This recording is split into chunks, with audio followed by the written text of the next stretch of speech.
This is a Crowd podcast.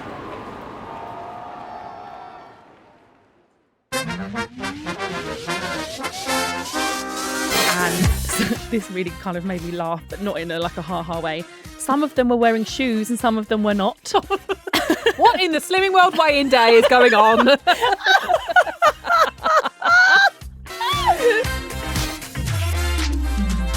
Oh my God, Lauren, we need to catch up on the live show. Mate. I still don't know if I've completely taken it all in, what happened. I know. I'm still on a high, are you? Like I'm still on this continual high. It was a game changer, I think. And first and foremost, obviously, thank you to everybody who came. Thank you to everyone who bought tickets and also wasn't able to come and then message us to say sorry. So much support in the group and from listeners in general, so thank you for that. But basically, I think that because Laura and I film this podcast and record this podcast at home in our rooms, in I'm currently wearing my pajamas. I'm wearing a Tesco's the cardigan with my electric blanket on top of me with no makeup on, and we hear from listeners every day about it. But I think until that moment, until literally the second my foot touched the stage, I don't think we realised the impact that this podcast has. No, we came out to this. I can only describe it as this like roar. It was a roar. It totally really was a roar roar of applause, and it literally almost took my breath away. And then I was like shaking because I was like, holy shitballs, like wow.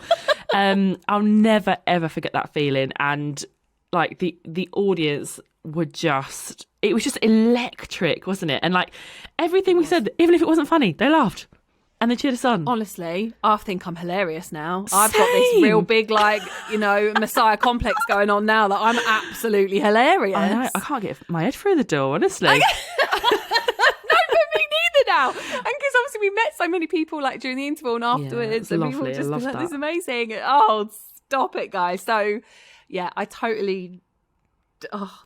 We can't really put it into words. No. And I think even just beforehand, there was a couple of bits that Laura and I were talking about, like, oh, we'll add that in if the vibe's right. If the vibe's right. The vibe, oh my God, was like you said, it was electric. It was perfection. It was so much more. Like, everyone's asked me, it was like, oh, how did it go? And the only way I can say it is like, I don't know what I was expecting, but I wasn't expecting that. Yeah, same. I was not expecting it to go that well. Sorry, everyone. But we were obviously more for us, not nervous. For the audience, by the way, because of us. Yeah, for sure. Yeah, oh yeah, gotcha. But I always say, basically, when people saying to me, like, well, how did it go? And I was like, I never say this. But I'm so proud of myself and I'm so proud of us for what we pulled off because it was so good. We should probably stop blowing our own trumpets now. But like you said as well, like it really hit home talking to people. I met some really amazing people like during the interval and afterwards. People saying, oh, I wore a bikini for the first one on holiday because of you. There was lots of emotion and people were saying like, you know, what an impact it had. I met a really wonderful lady called Jade at the after party. Oh, I love Jade. Hi, Jade. Hi, Jade.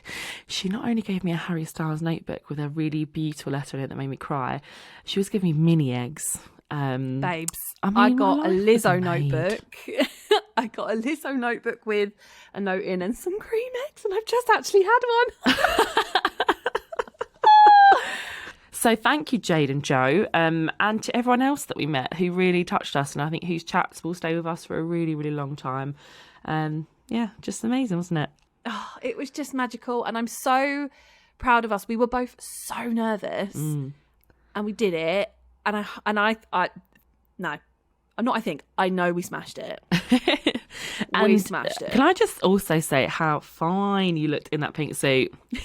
Like, honestly, I was looking at you and afterwards, like I said, I was like really proud of myself, really proud of us. But I was also thinking about how far you've come on your journey, babes.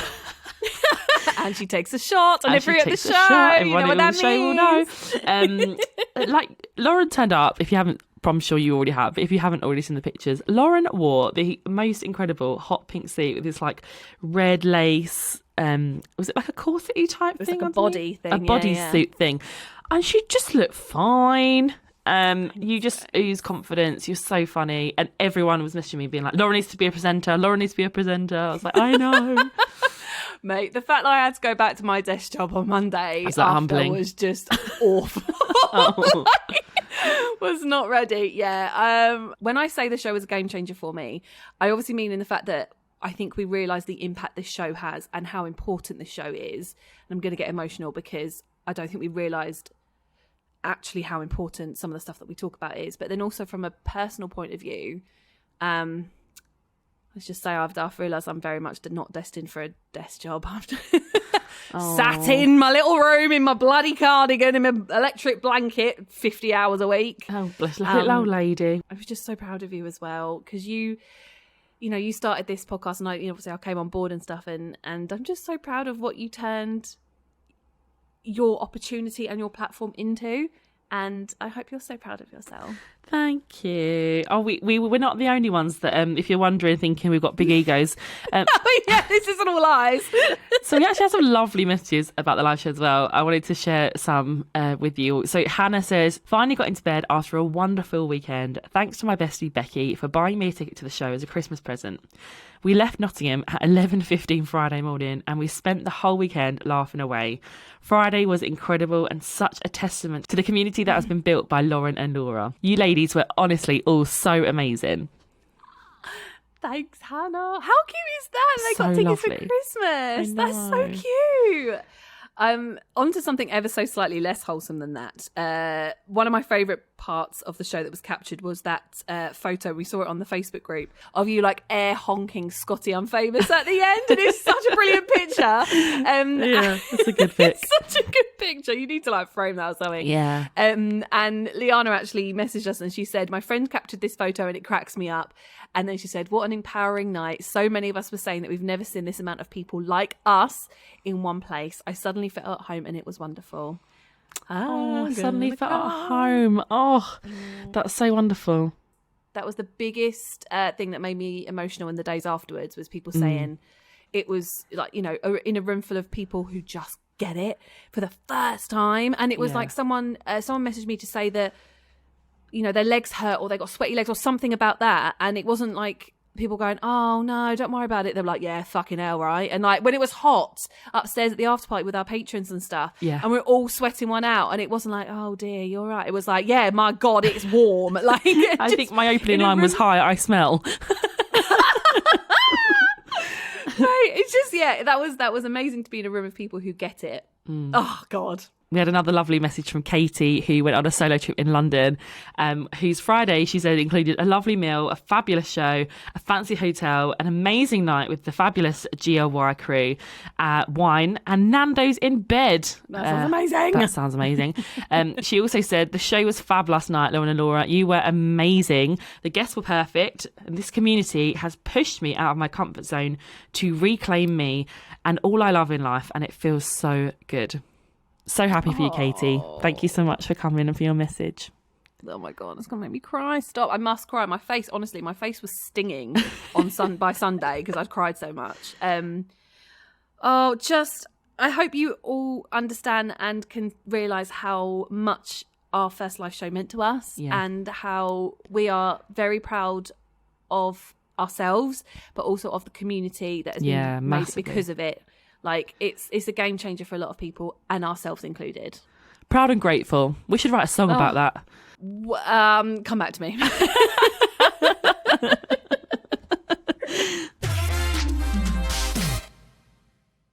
A huge thank you to today's Patreon sponsor, Emma. Thank you so much. It really does help, and it makes a huge difference to keeping the show going, and we love you so much.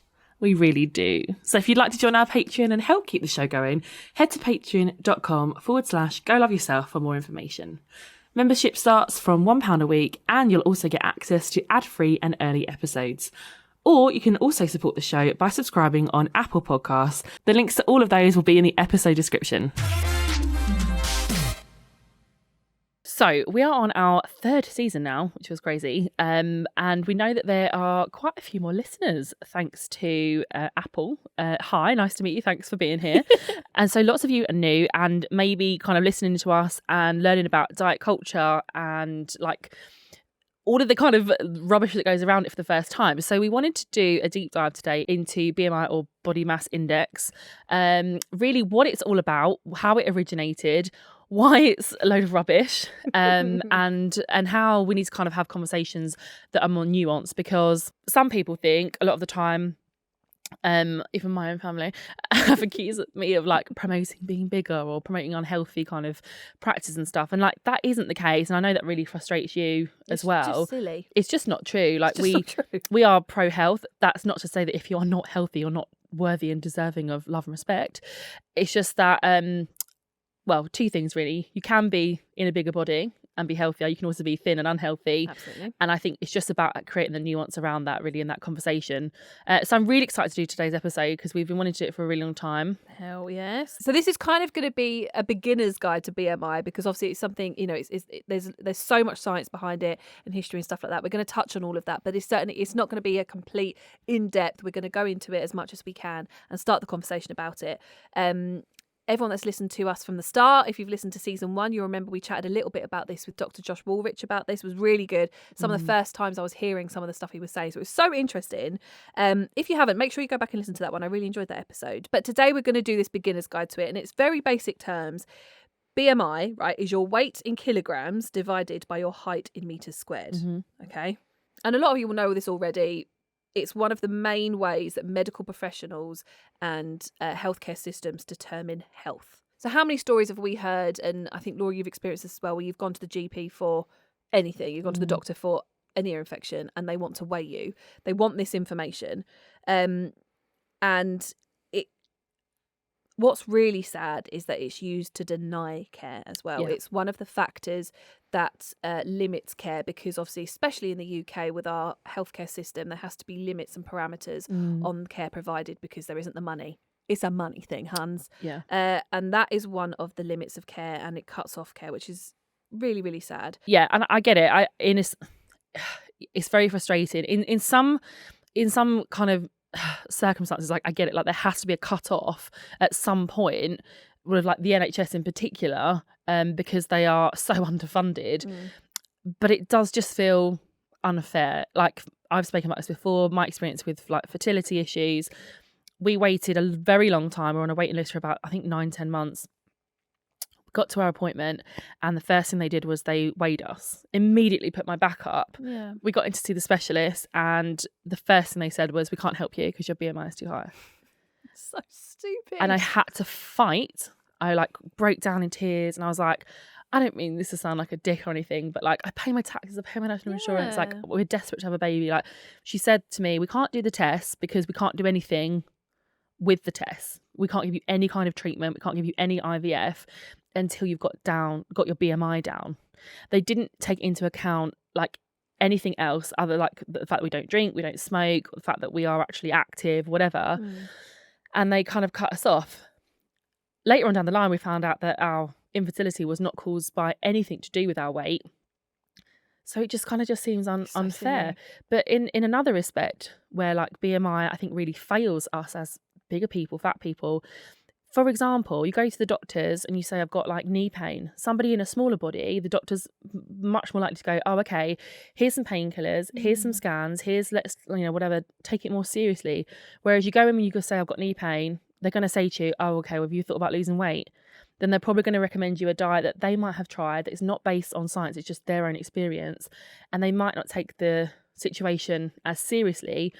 How many times have I gone to the doctors with an ear infection and they've gone, oh, could you just hop on the scales for me? Well, I don't understand why they do that. Why? I really don't understand. I understand the need to be weighed when it comes to things like anaesthetic or certain medication. Fine. Right? Yeah. Because it's different levels. It's I get yeah. that. I don't want to like bandy all doctors as being bad, because I think that's really, really, really harmful. I think that they're doing a great job under very stressful and difficult circumstances. Oh, yeah, you're all fabulous, by the way. We love you. It's just that I don't think the training is there. And like, I think healthcare in the UK and the US takes a very like weight normative approach, and that is what I don't like. That's what I think is wrong. And so what do you mean by weight normative, if you don't mind me asking? So it means that like weight and health, like they think of it as quite like linear, as in like it's related to like disease and all of that, wherein actually, like we said at the top of the episode, it's a lot more nuanced than that. And health actually weight is not the only measure of health, and we can be fatter and healthy. Likewise, you can be fat and unhealthy, but you can also be thin and healthy and thin and unhealthy. And I think that when we think about health, we also need to take into consideration things like smoking, like exercise, like movement, like mental health, like sleep, like digestive system, all of those kind of things. And unfortunately, healthcare industry is so focused on weight, and like you said, it's a barrier to care. I've had so many messages and spoken to so many people who have either been denied healthcare because of their weight, or because of the stigma they've previously faced, have then not gone to see their doctor about serious things. One woman messaged me to say that her mum had died of ovarian cancer, and it was stage 4. They couldn't do anything because she put off going to the doctor for a year and a half for fear of being fat shamed at the doctors. No. That is where we are failing people, and that is why I think awful. BMI. The thing that BMI that really annoys me the most is that it was never intended to measure people's like health or fitness on an individual level. So it was actually like created in the 1830s by a guy called Lambert Adolphe Jacques Quetelet. That was a mouthful, wasn't it? Mouthful, yeah. He was a Belgian mathematician, as well as a sociologist and astronomer, but he was not medical at all. So he set up the BMI to give like a quick and easy way to measure the average weight of the general population to assist the government in allocating resources. But it was designed with Belgian men in mind. So all of the people it was based on were white men. Of course.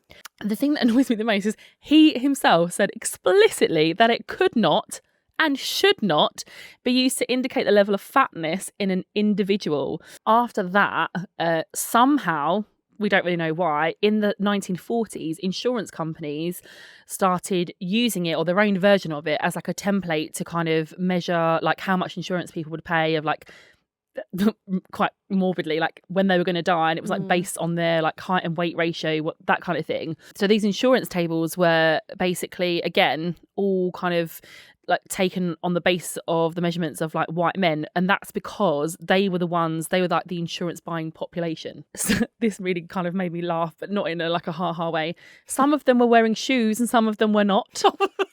What in the Slimming World weigh-in day is going on?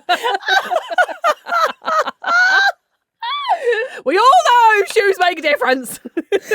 Oh, that was quick, Smithy. That was Thank quick. you very much, thank you. So then after that, the medical industry was like, okay, let's use that. And then it kind of became the norm. So that's where we also get the levels of like underweight, normal weight, overweight, obese, morbid obese, super morbid obese, which I really don't like, again, because they're not nuanced enough. No. But that's kind of where it all came about. But isn't it interesting that even the guy that invented it was like, yeah, this isn't great, or this isn't used for this. I'm doing this as a quick fix for something else. This should not and will not and could not be used to measure people's health as a global system. And yet here we are in the 21st century. Using it. Every day, being feeling shit from it. It's not correct. Ugh. Another fun fact for you, Lauren, a guy called Ansel Keys was the one that standardised it. Nothing to do with the legend that is Alicia Keys, I'm sure. He's also someone who called fat people ethically repugnant. Wow, that's a new one. Repugnant. Thank you, Mr. Keys, you dead arsehole. What on earth? So basically, yeah. So after that, obviously, they wanted the NHS and healthcare systems around the world. They wanted like a cost-effective way of measuring health, and that's why BMI was kind of born. Super interesting. I mean, obviously, I love the history of everything, but like that is super interesting to hear where these things come from. And I wonder what those people would have thought. Not Mr. Keys, he can go to hell, but like the other people of like how it's snowballed into this, and it's cutting off people's care. Like you just said, that woman who didn't go to the doctor for however long because her BMI was too high for what the doctor thought it should be, and it doesn't work. Like the world moves on. We are not using Victorian standards of pretty much anything else, so why are we still using a Victorian standard of measurement of care? It doesn't make sense in our modern day. We know that we're bigger as a population than we were in the 1840s, whenever that was. I don't see anybody coming in and messing this up and trying to get anything new in. or at least for the next like couple of decades. And it just is baffling. It's not based on science. It's not based on anything medical. It's stopping people getting care. It's stopping people being able to pursue fertility. And it assumes that weight equals health. And like before we started recording, told Laura that about this guy who, you know, like bodybuilders, for example, they are heavier because they're like got a ton of muscle going on. But by your kind of basic standards, they're healthy, but their weight indicates that they are obese or morbidly obese or whatever the next one is. Like, it's not factually correct. And as you said, slim people can also be unhealthy. Big people can be healthy. It's the health bit that drives me insane. Yeah. And I think often people will have that kind of like the retort of, oh, but what about health? Like, oh, I'm all for body positivity and loving yourself, but what about health? And what I personally find is that actually that's a bit of a cop out for saying, I don't really care about your health. You don't look healthy to me, and therefore you do not look like you are worthy of respect. Yeah. And that's what I don't like. And often I find that the people that say that are the ones who are also like, oh, you can't say anything nowadays. Or they don't believe that like trans women are real women. And I just think... I don't really listen to them anyway. Yeah, it's very frustrating. The other thing that is frustrating about BMI is that it doesn't take into account race, ethnicity or body shape. But also black people are disproportionately like affected by the BMI. There's research to show that the BMI associated with living longest is around like 23 to 25 for white people, but 23 to 30 for black people. Which is kind of ironic because like medical weight stigma and inadequate care actually is like disproportionately affects black people. So there's a lot of kind of like racial health disparity there. Also, like you said earlier, muscular people are often classified as overweight or obese, which often leads to like stigma and denial of like treatments. Last but not least, BMI doesn't also factor in where you carry your weight. And they've done a lot of research to show around things like if you carry it more around like your middle, then you potentially are more at risk of certain like diseases and stuff. It doesn't take into account any of that. It's basically, it's too simple. It's just not scientific. No. And it's bollocks. It's bollocks. And it cuts so many people off of basic human right, essentially, which is healthcare. You know, what you said there about, you know, the racial disparity within healthcare, it is unbelievable. I work in healthcare, but I'm not obviously a clinician. I work very much in a corporate role. But I'm hearing about programs going on that are still working to try and get the racial inequality of healthcare sorted, and it is not sorted. And even during COVID that we saw, there was a huge disproportionate balance between people of colour getting access to healthcare during COVID and feeling like they could. It's wild. And the fact that this huge thing, the thing that we all, like, the whole world wants to base our healthcare on, is based on white men. It's just not, it's not relevant. And it is literally baffling. I cannot find the words. The more you understand about it, and I think this is what it is, there's so much, you know, I see it all the time. You must get comments all the bloody time about what about health? Okay, well, if you knew people that say that, all of this stuff, then maybe you wouldn't feel the need to like condescend so much and assume people's health based on a number that means zero. It means diddly squat. There's actually a lot of research also to show that weight stigma can affect a person's health more than weight itself. So weight stigma causes anxiety, depression, even physical health and mental health issues. We say to people that are fat or bigger, we'll just lose weight then. But actually, that is just a huge oversimplification. Not everyone can lose weight, nor does everyone want to. Like, we spoke about this before about being the good fatty. Like, oh, I'm feeling like you have to lose weight. Well, actually, if you don't want to, you don't. There's also more research to suggest that yo-yo dieting has an adverse effect on your health more than being in a bigger body.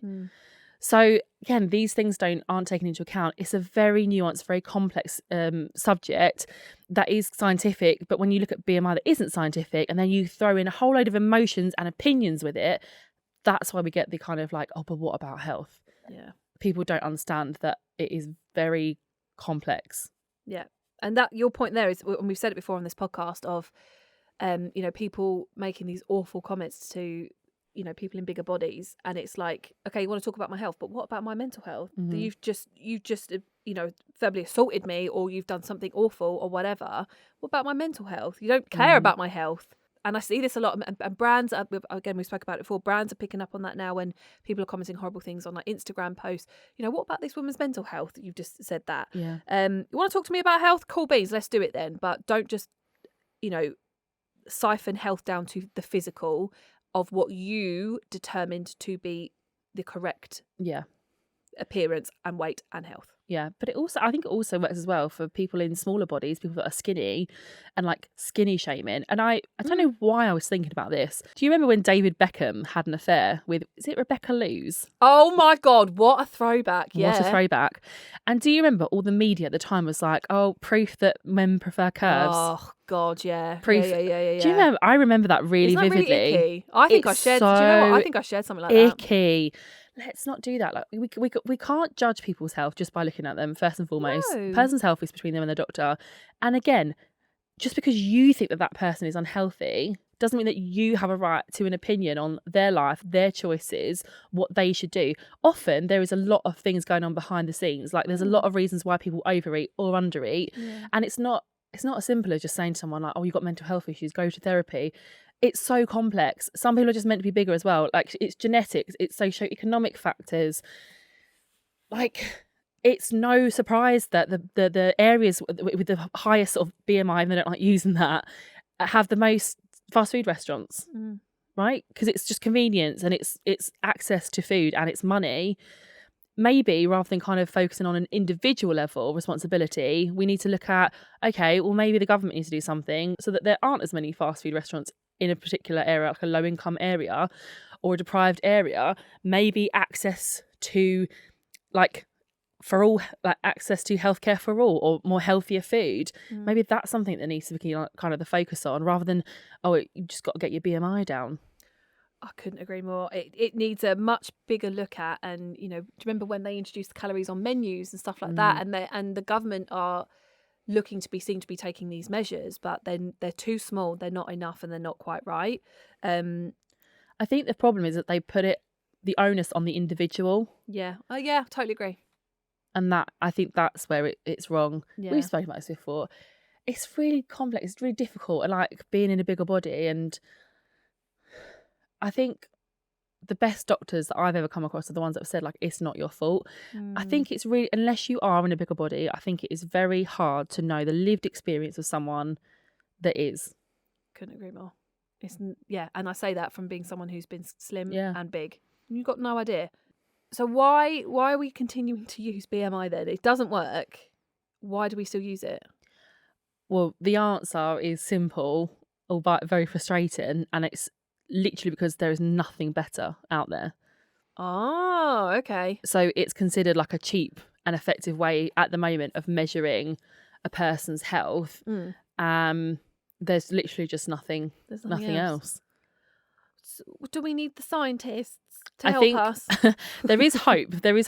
Give me hope, please. So we've talked a bit about the health at every size movement, haven't we, before? Yes, love. I was just going to caveat this at the beginning to say it's not health at every size. And I think that it would be probably foolish of us not to acknowledge that there are health complications at either end of the weight spectrum and the extremes of that. One thing I am also conscious of is, like, if you want to find research to back something up, chances are you'll find it. And I sometimes worry that I'm a bit blindsided in that. But I also think this is really interesting, like, that we kind of do challenge the narrative of, like... This is challenging the narrative. Right. Yes, and that's what's important. Yeah. So the Haze movement is all about shifting the focus from weight to health and acknowledging the impact of weight, stigma and discrimination on our well-being. There are three main components of it. First one is about acknowledging the impact of weight, stigma and discrimination. So basically, it's acknowledging that weight, stigma have an impact on our health, which is what we were saying before, and that cannot be ignored because it really does affect our health. The second one is about healthcare beyond weight. So Haze recognises that health is a lot more complex and nuanced than just being driven by weight. Hallelujah. And in a weight normative approach, weight is obviously seen as a key factor in determining our health, but with Haze, they count it as just one factor of many.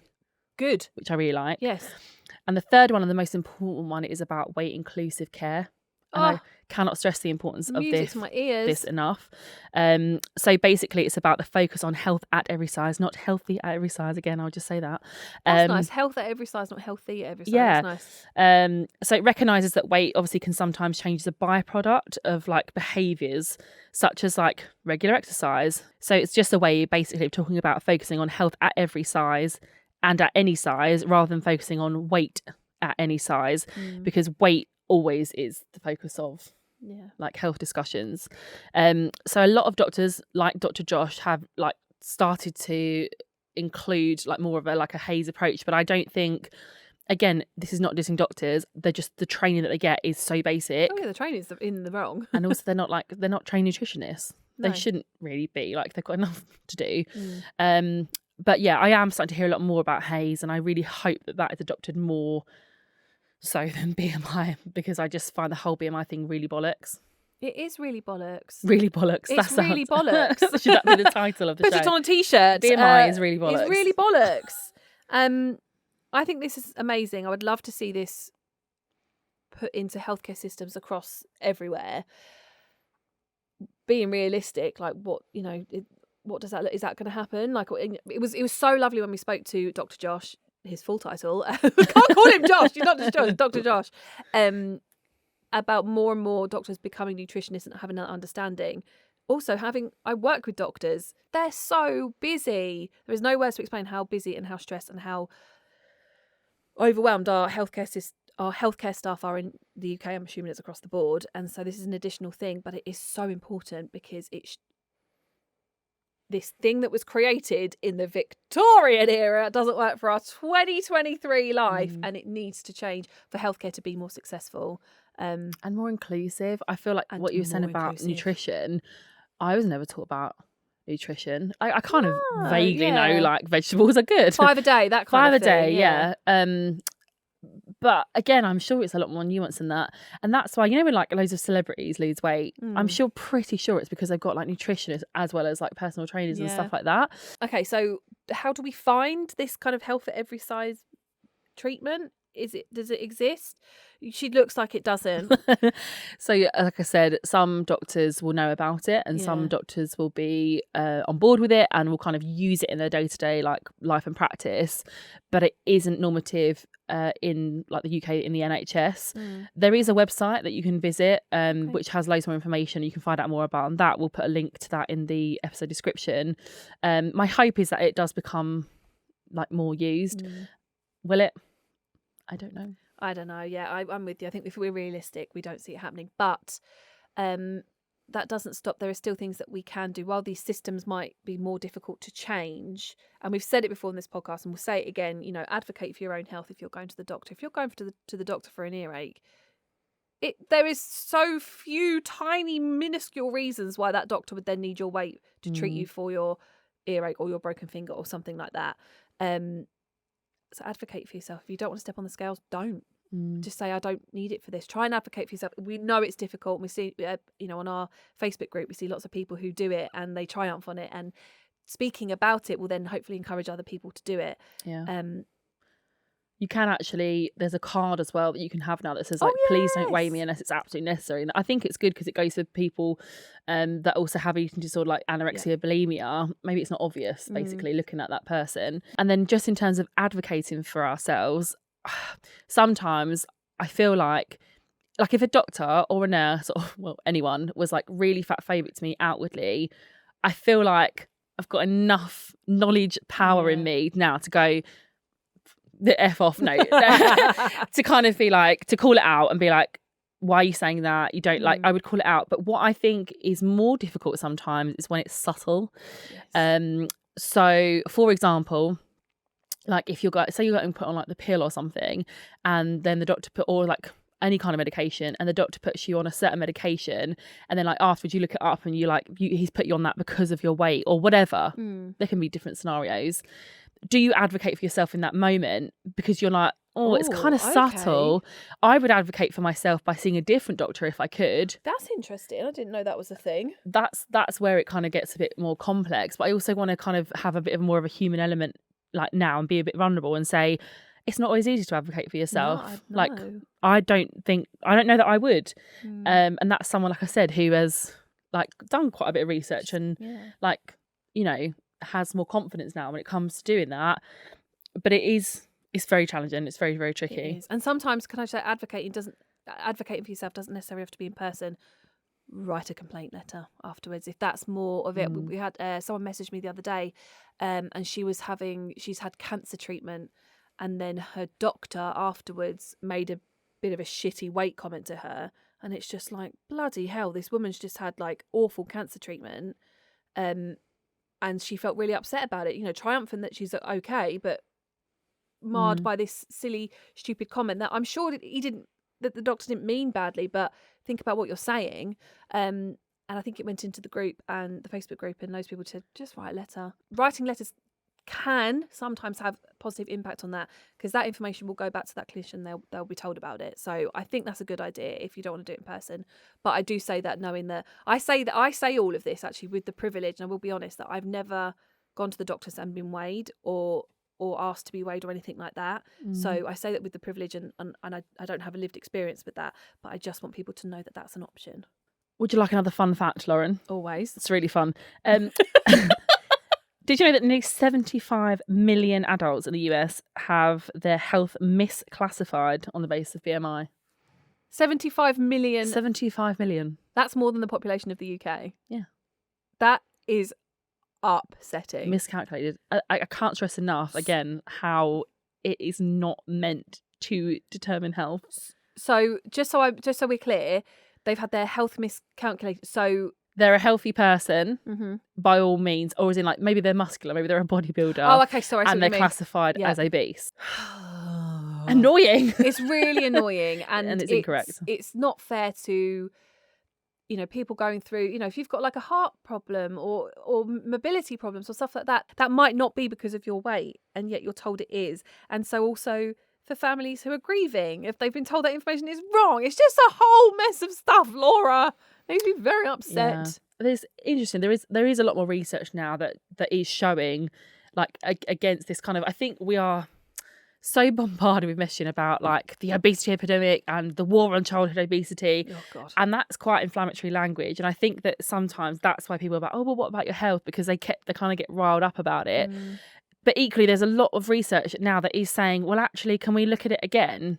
You know what I was saying earlier about sometimes I worry that we're in this sort of bubble and we're always trying to find research and trying to find things to back up why we are bigger and almost make it okay. But I think equally, people will go out of their way to find research that is easy and lazy, like the BMI, to just brandy all fat people as like lazy, and that it's like an individual failing and something that needs to be fixed. Yeah.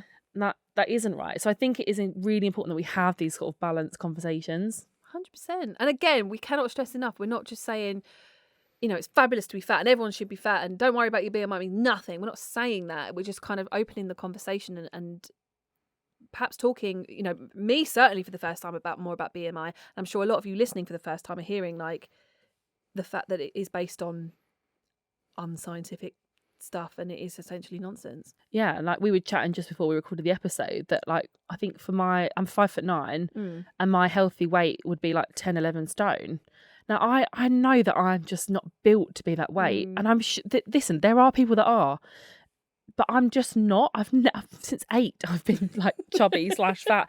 Like I'm just not built to be like that. And I think that's the problem when we put labels on things. Yeah, same mate. For my health, I'm 5'6", and on that chart, I think it's something like 8.5 stone would be considered a healthy BMI.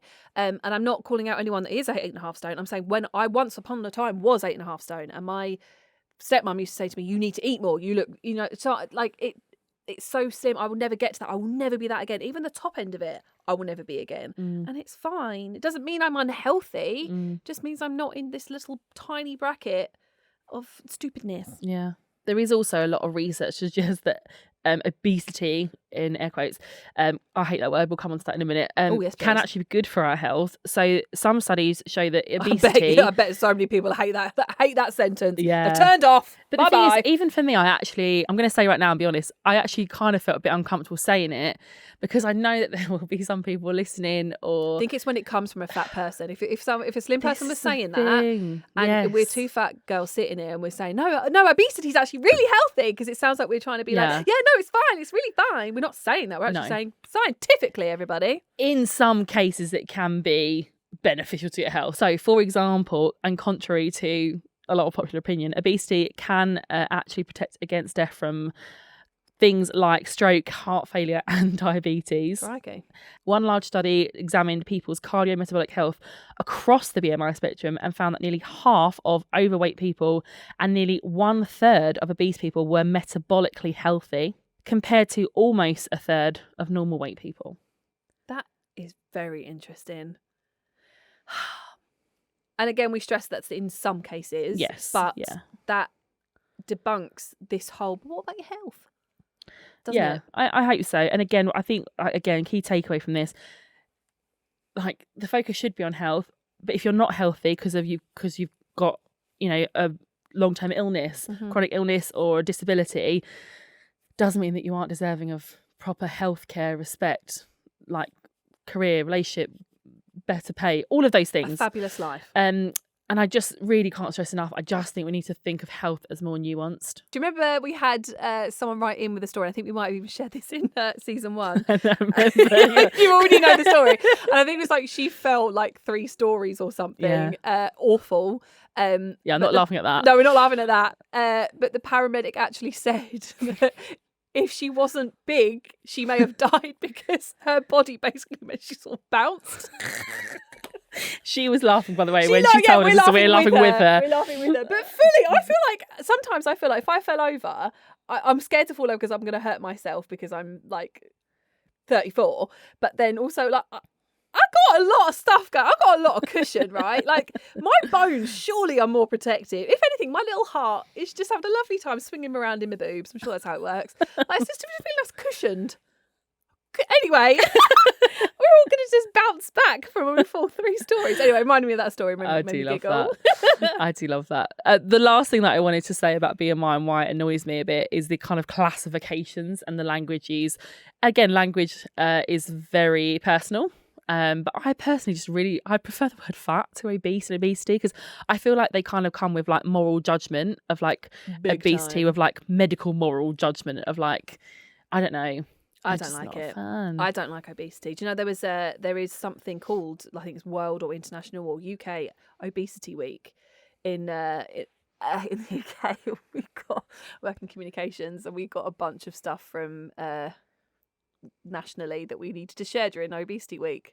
And I refused. Again, this is the second time I've done that, and I'm like, I'm not sharing this stuff. I'm not sharing diets and stuff like that. We're not doing that. I'm with you. I don't like the word obesity. I think you've hit the nail on the head. There is moral judgment with that word, because on paper, according to the BMI, I am obese. Okay, cool. I'm also really fabulous. Like, what the fuck? Like, stop it. So I don't like the word obese. How do you feel about those words of, so it's overweight, obese, morbidly obese, and then super morbid, which I am. Morbidly obese. So I am super morbidly obese. I think that there is talk of introducing one up from that, which is like extra super morbidly. Extra morbidly obese plus. No, extra super morbidly obese. No. Which, yeah. Who's naming these? Are you okay, Hans? But I think even like the words, the terminology, like I personally don't really love like the words like obesity, like, because it feels quite like morally laden. It's just a personal preference, and it might be me being like a sensitive Sally. No, I couldn't agree more. Yeah, I just prefer fat, to be honest with you. That's cool. But everyone's got their own personal preference. Same with like, we've both were saying that we've kind of been on journeys with the word fat. Some people prefer like voluptuous or plus size or curvy or whatever. True. That's fine. But yeah, and I know that a lot of people, like there's now like a lot of charities will call for it to be called like people living with obesity, to take the onus off of like the personal responsibility, like people living with, like, you live with diabetes, you're not diabetic, like that doesn't define you. I'm not an expert. It's complicated. Just don't love it. It's my just don't personal. love it either. But we don't have an answer as to what it should be. I don't actually really think there is a positive word that would be universally sound and feel positive about being bigger, because all those words have been used as derogatory terms for so long. Yeah. So even if we were fine with the word obese, like we are with the word fat, like you and me, who's saying that, and how are they saying that word to you? Oh my God, she's so obese. Doesn't feel nice, does it? So No, it's all yeah. about the intention of the word and how it's used. Absolutely, yeah. It's an absolute bloody mess. But to end this episode, which has been really interesting, I've learned a lot from you. You've done so much research, and I keep saying it every week. I'm learning a lot from Laura right now. I'm loving my best life. Well, thanks to Aubrey. And Queen Aubrey. Laura and Aubrey are my queens, and I'm loving the education. I've had this question. You've had this question. I'm sure a lot of us get this question and see this question online of, well, what about your health? So, and we've talked about it in this episode. What can we do? What can we say when someone says to us, but I'm worried about your health? And it could be really well-intentioned people. You know, people in our families will say that, and they really don't mean it badly. Yeah. What can we do when someone says, well, but I'm just worried about your health? Or what about your health? Like I said, I think sometimes / a lot of the time it can be used as a cop-out for kind of like, for people to just basically be nasty to you or be horrible to you. And I think sometimes it's kind of calling them out on that. Like, do you actually care about my health, or is it more about appearance? Call them out on it. I bet they will literally be like, blah, blah, blah, blah. Literally says, are you worried about my health, or you worried? Yeah, or is Are you worried about how I look like? Are you embarrassed by me? Are you embarrassed by what I look like? Laura, I love that. And I guarantee you 9 times out of 10, they'll be like, no, I don't care what you look like. You could be blue, and I'll be like, I just love you. I just care about your health. Like I said, I do get it. And I think like we've spoken about this before, our parents have like sometimes even made like remarks and stuff about our health. And I get it, like as a kind of parent that you probably like, you worry about health the most. All you want is for your kids to be happy and healthy, right? Yeah. I think we need to look at the research that shows that weight stigma has more of a detrimental effect on our health than extra weight itself. I think that we need to understand that health is nuanced, that weight is not the only measure of it, that it encompasses mental health, that it encompasses things like how stressed we are, blood pressure, blood sugar levels, all of those things, like scientific, medical, and also like mental health, and to focus on that. And I think that it's so hard to advocate for yourself. I think if you can kind of humanize that and present those as facts, it's a bit like when we were talking, you know, we've talked before about setting boundaries with people. You can only tell them how you feel, present them with facts, try and educate. And if they don't listen, then that's on them. That's on them. That point. Yeah, I couldn't agree more. I've got nothing more to add. I think that was perfectly answered. And I feel like I can now have conversations with even the people that love me the most and just say exactly what you said. Thank you. Thank you. This has been fun. I've learned a lot, and I hope it has helped people listening in whatever aspect this could help you. And I really hope it will, actually. I think it really will. And let's just hope for the best for the future. Yeah, I don't want people to feel like defined by BMI and, like you said, like labels and stuff like that. And I think it's important to know the history of it, because it is very flawed. So it actually has made me feel better. Doesn't mean I'm going to then go, oh, okay, brilliant, I can go and be like eating what I want, and I'll eat 20 Chineses tonight. Chineses.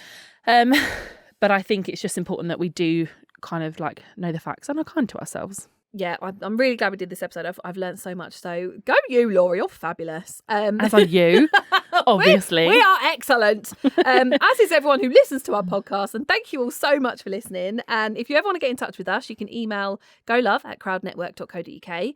And you can find us on Instagram, Go Love Yourself Pod. Or you can find our Facebook group by searching Go Love Yourself Community. We'll be back with a brand new episode as usual next week. And if you want to support the show, you can by subscribing on Patreon or Apple Podcasts, where you can get ad-free and early episodes for just £1 a week. Or you can listen ad-free on Amazon Music. Thank you so much for listening, and we'll see you very soon. Bye!